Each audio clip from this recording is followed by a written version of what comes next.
Hi, welcome to WP Chief. This is a very quick tutorial on how to create pages on WordPress.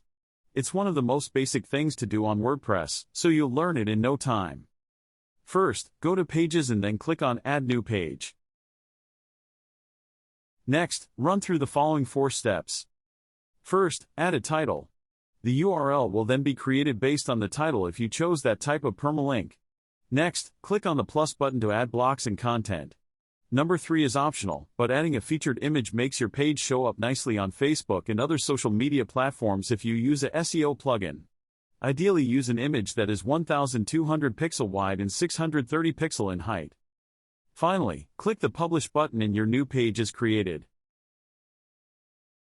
If you found this video helpful, subscribe and check out our other videos.